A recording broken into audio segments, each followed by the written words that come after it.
मैं हूं Anwar Hussain सुमरा, Republic policy के प्लेटफॉर्म से। आज मेरे साथ गुफ्तगू के लिए शामिल हैं तारक आवान साहब, सिविल सर्वेंट हैं। एक अहम इशू पर हम बात करेंगे, बड़ी एक डेवलपमेंट हुई है।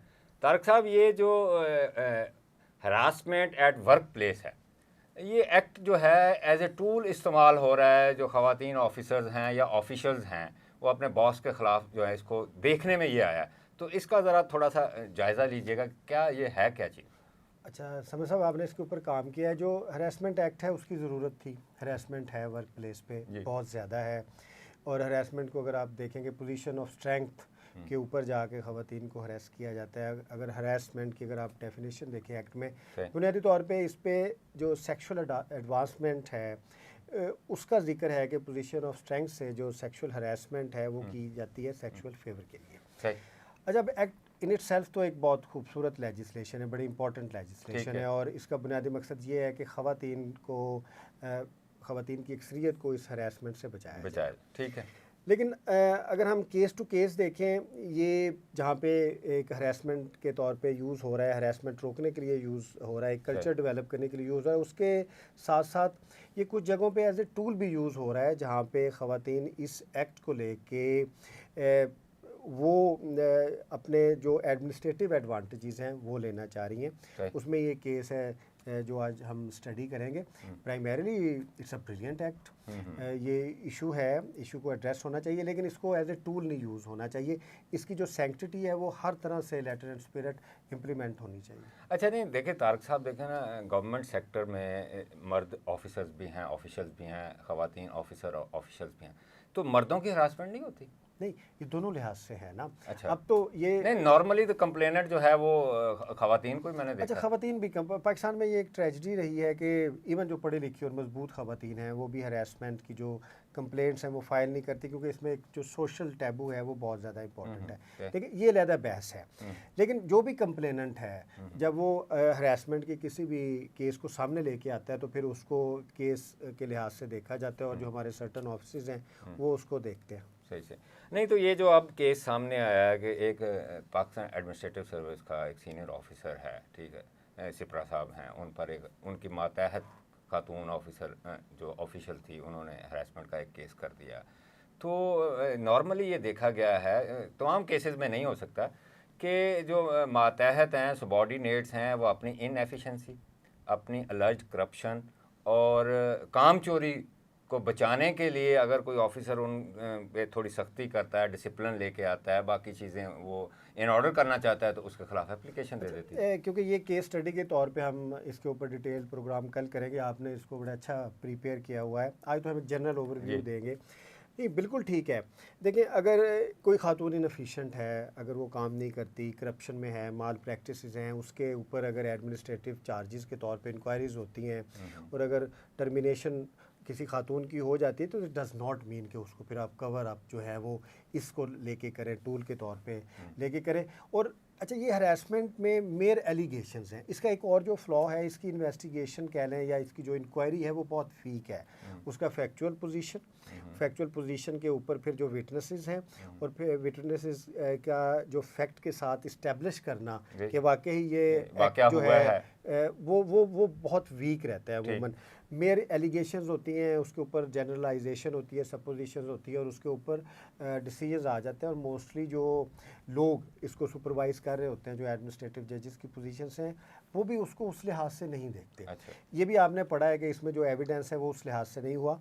और पर्सनली मैं क्योंकि मुअज़्ज़म इकबाल सिपरा साहब को जानता हूँ, आप भी जानते हैं। बिल्कुल, मैं भी जानता हूँ। I think he is one of the finest officers. ऐसे ही है। He is financially upright person, he is morally upright person. और सिविल सर्विसेज में मुअज़्ज़म इकबाल सिपरा जैसे बहुत कम लोग हैं, और हमने उनको 10-12 साल से देखा है। जहाँ भी गए हैं उन्होंने बड़ा अच्छा परफॉर्म किया, और जो परफॉर्म भी किया, और माफिया को हाथ लगाया डिसिप्लिन के साथ डिसिप्लिन को। और जहाँ भी माफिया है उसको उन्होंने बड़ा अच्छा चैलेंज किया और स्टेट इंटरेस्ट में काम किया है। और आपको पता है PLRA एक ऐसी बॉडी है जहाँ पे लैंड है, स्टेट लैंड है। जी, जी। अब इसमें भी बड़ा इंटरेस्टिंगली है कि स्टेट लैंड जो है वो ADLR की पोजीशंस हैं, उसमें बाज़ लीकेजेस हैं, जो स्टेट लैंड्स हैं उसके जो इंतकाल किए जाते हैं या ट्रांसफ़र्स हैं, जी, ऐसे वो उसमें बहुत सारा माफिया भी इन्वॉल्व है, दूसरे लोग भी इन्वॉल्व हैं।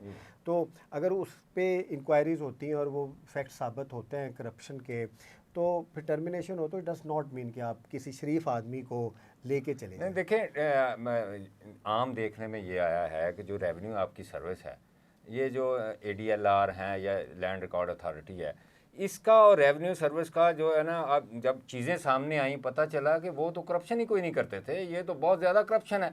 और एंटी करप्शन में सबसे ज़्यादा मुकदमात या इंक्वायरीज जो हैं ये पंजाब लैंड रिकॉर्ड अथॉरिटी के जो ADLR हैं या वो सेंटर इंचार्ज हैं उनके ख़िलाफ़ आती हैं, और बहुत सारे लोग टर्मिनेट हो चुके हैं। ये कोई एक दो नहीं है, तहसीलदार तो टर्मिनेट मेरा ख्याल शायद चंद एक आप गिन सकते हैं, इनके तो दर्जनों में टर्मिनेट हुए। क्योंकि ये इस सिस्टम ने रिप्लेस किया था पटवार सिस्टम हाँ। को, नायब तहसीलदार को, तहसीलदार को, सही। दूसरे लफ्ज़ों में आप कह सकते हैं। अच्छा, जो DG PLR है ना, PLR एक ऐसी बॉडी है जो बहुत स्ट्रांग होनी चाहिए, और DG PLR बहुत स्ट्रांग होना चाहिए क्योंकि इधर स्टेट इंटरेस्ट है, स्टेट लैंड है। और नीचे से करप्शन बहुत ज़्यादा है, जहाँ पे ऑनेस्ट लोग भी हैं, दूसरे भी हैं, लेकिन जहाँ पे आपको पता है लैंड है, स्टेट लैंड है, वहाँ पे बहुत ज़्यादा करप्शन है। तो क्योंकि मौज़म इकबाल साहब उधर हैं, हम भी देखते हैं, हम सिविल सर्विस तो सबको जानते हैं, और आपको पता होता है कि रिप्यूटेड टू बी करप्ट कौन है, रिप्यूटेड टू बी ऑनेस्ट कौन है। ACR भी लिखी जाती है तो उसमें सर्टन एविडेंस नहीं होता, ये लिखा हो जाता है कि ये रिपोर्टेड टू बी, और कौन गिफ्ट लेता है, कौन हार्ड कैश लेता है, कौन बाहर पैसे लेता है, ये सब पता है। आज के दौर में मुझे देखें 20 साल हो गए हैं ब्यूरोक्रेट्स को देखते हुए, और मैं ऐसे ऐसे लोगों को जानता हूँ जो हर चैनल से पैसे लेते हैं, ठीक है, बिल्कुल। वो गिफ्ट भी नहीं इस पे हम छोड़ते, लिखते भी सबसे ज़्यादा हम ब्यूरोक्रेसी की करप्शन पे लिखते और लिखते भी हैं। मैं तो प्रोग्राम भी करता हूँ गवर्नेंस इश्यूज पे करता हूँ, और महा कलाकार होते हैं कि वो कहीं पकड़े भी नहीं जाते।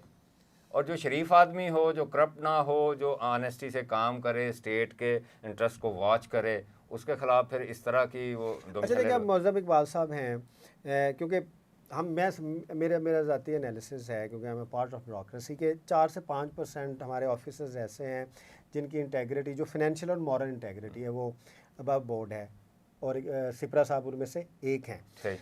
अच्छा, अब उनको अगर आप दूसरे तरीके से मैनेज नहीं कर सकते तो फिर आखिर पे जो हरासमेंट का एक्ट है उसको एज ए टूल बनाया गया है, क्योंकि जो एप्लीकेंट है उसको जो सबसे बड़ा इशू है वो रिमूवल फ्रॉम सर्विस है, टर्मिनेशन है। तो उसकी बहाली इसी सूरत में हो सकती थी, क्योंकि सारी अपील्स तो फिर ज़ाया हो गई ना, मेंटेन रखा गया जो ओरिजिनल डिसीजन था 2 इंक्वायरीज़ के बाद, वो इसी सूरत में था।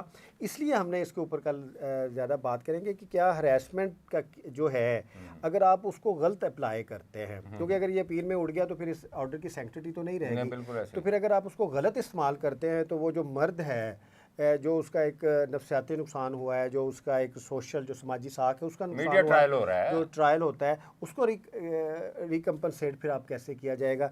अब ये तो कोई तरीका नहीं ना कि आप एक एक्ट को उठाएं और उसको उसकी स्पिरिट के अलावा उसको नेगेटिवली यूज़ करके किसी शरीफ आदमी को इंगेज कर लें उसमें। जी नाज़रीन, आपने सुना, इस पे डिटेल गुफ्तगू जो है हम अगले प्रोग्राम में करेंगे कि ये एक्ट जो है इसके फ़ायदे क्या हैं, नुकसानात क्या हैं, किस तरह मर्द ऑफिसर्स को टारगेट किया जाता है, और किन किन फोरम पर ये चैलेंज होगा।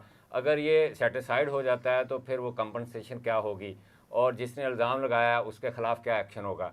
आज के लिए इतना ही, अगले व्लॉग के साथ दोबारा हाज़िर होते हैं। अल्लाह हाफ़िज़।